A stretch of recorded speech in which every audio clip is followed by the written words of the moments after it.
CM today. నేను మీ Madhu. Janasena TDP కూటమిలో ఇప్పుడు పోలవరం నియోజకవర్గం రచ్చరచ్చగా మారుతుంది. పోలవరం ఎమ్మెల్యే చెర్రి బాలరాజు అవినీతి వ్యవహారం ఇప్పుడు జిల్లా రాజకీయాలను ఓ ఊపు ఊపేస్తుంది. ఈ మొత్తం వివాదం ఒక ఆడియో టేప్ తో మొదలైంది.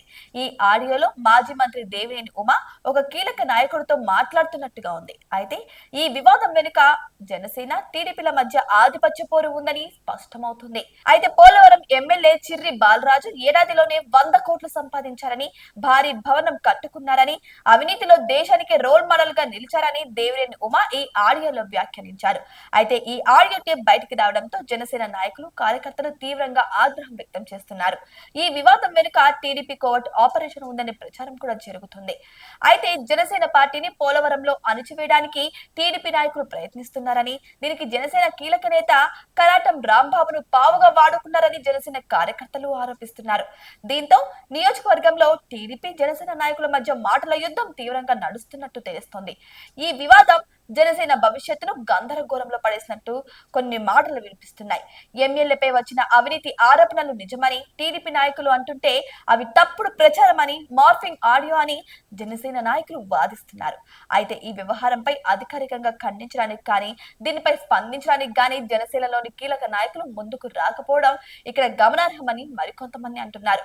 మరీ ముఖ్యంగా ఇన్ఛార్జ్ మంత్రి నాదెండ్ల మనోహర్ నుంచి టీడీపీ జిల్లా అధ్యక్షుడి వరకు ఎవరు ఈ విషయంపై స్పందించకపోవడంతో జనసేన కార్యకర్తల్లో ఆందోళన పెరుగుతుందని చెప్పుకుంటున్నారు. 3 రోజులుగా ఎమ్మెల్యే అవినీతి చేయలేదని జనసేన కేడర్ మాత్రమే చెబుతుంది తప్ప పార్టీ పెద్దల నుంచి ఎటువంటి మద్దతు లభించడం లేనట్టు తెలుస్తోంది. అయితే ఈ వివాదంలో జనసేన నేత కరాటం రాంబాబు పాత్ర కీలకంగా మారింది. దేవినేని ఉమ మాజీ ఎమ్మెల్యే మడియం శ్రీనివాస్ అనుచరుడు పరిమి రాంబాబు చౌదరి ఫోన్ నుండే కరాటం రాంబాబుతో మాట్లాడారు. రాంబాబు గారు బాగున్నారా? బాగున్నాండి. ఎక్కడున్నారు? ఏదో యూట్యూబ్ లో మీ ఎమ్మెల్యే గొప్పతనం కనపడితే మీరు గుర్తుకొచ్చారు నాకు. వాడు ఎవడో చెబుతున్నాడు సంవత్సరానికి 100 కోట్లు అంటే ఇది కేస్ స్టడీ, దేశ చరిత్రలోనే గొప్ప విషయమేనండి. అంటే ఇది మీరు అబ్జర్వ్ చేశారు లేదో, అసలు వ్యవస్థ మనం ఉన్నప్పుడు లేదండి. అలాగే ఇప్పుడు ఎమ్మెల్యేస్ రాంబాబు గారే కదా పెట్టింది, రాంబాబు అని అడిగాను. కాదండి, జనరల్ గా ఎవరి వ్యవస్థ బాగోలేదండి జిల్లాలో. అంతా ఎందుకు 1 year లో చెడ్డ పేరు తెచ్చుకుంటున్నారు? ఇంకా 4 ఏళ్ళు ఉంది కదా. 4 ఏళ్ళు ఉన్నా చెడ్డ పేరు తెచ్చుకోవడం ఏంటండి? అసలు 4 ఏళ్ళు వదిలేండి, అసలు పార్టీకి ఎంత డ్యామేజ్. ఇతనే కాదండి, ఈ పార్టీ ఆ పార్టీ కాదులేండి. మీరు మీకు తెలుసు కదా. అవును, చాలా డ్యామేజ్ అండి. ఏదో ఇతను ఇంకో రకంగా తయారయ్యాడు. నా దగ్గరకు వచ్చినప్పుడు కేకలేస్తా ఉంటాను, ఏంటి నువ్వు అని కేకలేస్తా ఉంటాను. కొంత ఎల్లర ఎక్కువ జరుగుతుందండి. ఉమా గారు ఎక్కడున్నారండి? నేను రాజమండ్రిలో కేసు ఉంటే కోర్టులోకి వచ్చాను. రాంబాబు గారు ఎట్లా ఉన్నారు ఏంటి యూట్యూబ్ లో చూసి ఆశ్చర్యం వేసి రాంబాబు గారు చేయండి అన్నారు. ఆ రోజు మీరున్న కష్టపడి తీసుకొచ్చి పెట్టారు, మన రాంబాబు గారు చేశారు. మడి అని కూడా మనం ఒప్పించాం, మీరు కూడా ఒక అడిగేసి తగ్గి అందరినీ కలుపుకొని గెలిపించారు. ఎంత బాధపడుతున్నారా అని ఫోన్ చేశారు. అవునండి, ఇబ్బందిగానే ఉంది. ఇల్లు కోసం పనిచేసిన వాళ్ళు కదా, మీరు సంపాదించుకోవాలంటే ఈ 10 కోట్లు 20 కోట్లు ఇల్లు కట్టగలరు కదా అక్కడ. కాదండి, అసలు ఈయన చంద్రబాబు నాయుడు గారు ఫోన్ చేశారండి పార్టీలో, మీలాంటి వాళ్ళు పార్టీలో రావాలని. అవునండి, కొద్దిగా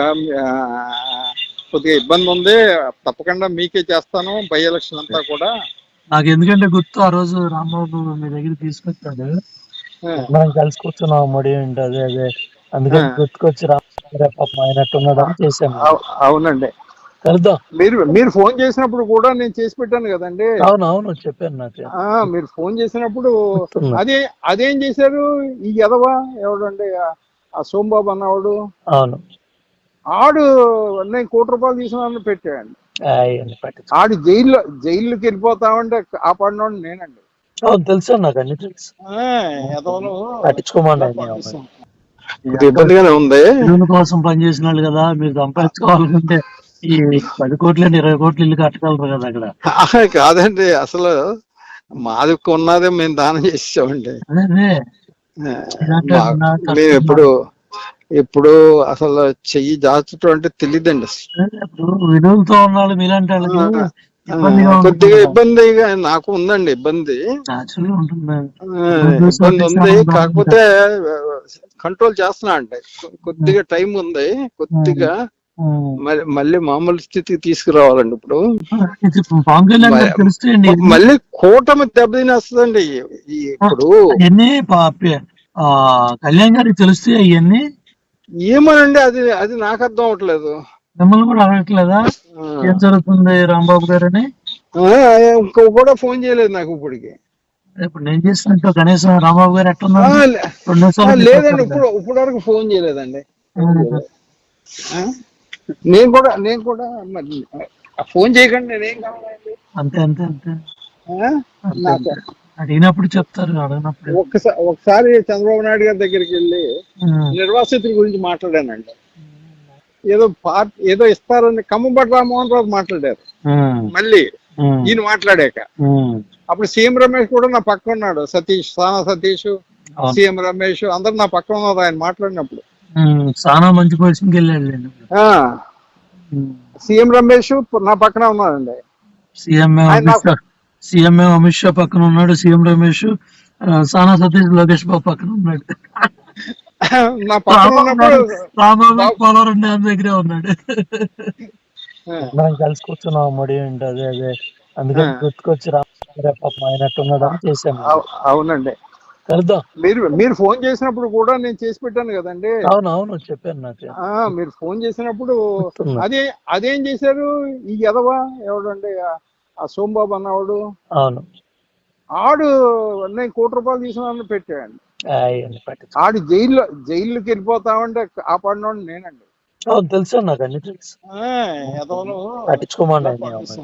కలుద్దాం, అటు వచ్చినప్పుడు చెప్తానండి మీకు. అలాగే, నమస్తే, థ్యాంక్ యూ.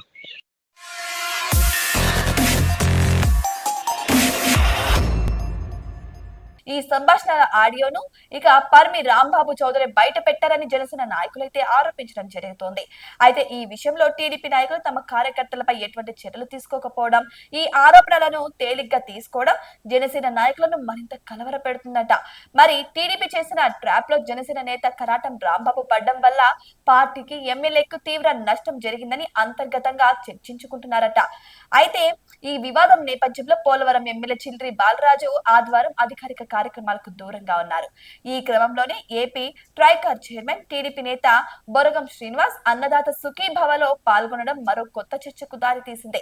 ఈ మొత్తం వ్యవహారం చూస్తుంటే టీడీపీ ఒక వ్యూహాత్మక మైండ్ గేమ్ ఆడిందని, జనసేన నాయకులనే పావుగా వాడుకొని జనసేన ఎమ్మెల్యేలను అప్రతిష్ట పాలు చేసేలా విజయవంతంగా కుట్ర చేసిందని రాజకీయ విశ్లేషకులు చెబుతున్నారు. అయితే ఈ వివాదం కూటమిలో ఎలాంటి చిచ్చు పెడుతుందో మనమందరం కూడా వెయిట్ చేసి చూడాల్సిందే. అయితే ఈ చిచ్చు కోసం ఇలాగే ఉండాలని ఒకవైపు చూస్తుంటే కూటమిలో నాయకులంతా ఏకపక్షంలోనే ఉన్నామని కొంతమంది వాదన వినిపిస్తుంటే, మరి వైసీపీ వర్గాల వాదన మాత్రం ఇలా ఉంది. అంటే టీడీపీ జనసేనని పావుల కదుపుతుంది అని ఇక చూస్తే వైసీపీ వారి వాదన ఇలా ఉంది. మరి మీకేమనిపిస్తుంది? ఇక కూటమి ప్రభుత్వం ఏకపక్షంలోనే ఉందా, లేకపోతే వారి మధ్య రాజకీయ కుట్రలు జరుగుతున్నాయా? ఈ విషయంపై కూడా అంటే ఈ ఆడియో లీకేజ్ విషయంలో కూడా కొందరు స్పందన కూడా ఒక్కొక్కలా ఉంది. ఒక పెద్ద హోదాలో ఒక రాజకీయ నాయకుడు ఒక చిన్న ఫోన్ లో ఇటువంటి రహస్యమైన మాటలు ఎలా మాట్లాడతారు? వాళ్ళకు తెలుసు అన్ని రికార్డింగ్స్ వింటూ ఉంటారని, తెలిసినప్పటికీ కూడా ఇలాంటి రికార్డింగ్స్ ఉంటాయని మరి అంత నెగ్లెక్ట్ అయితే ప్రవర్తించారు కదా అని కొంతమంది వాదన కూడా వినిపిస్తుంది.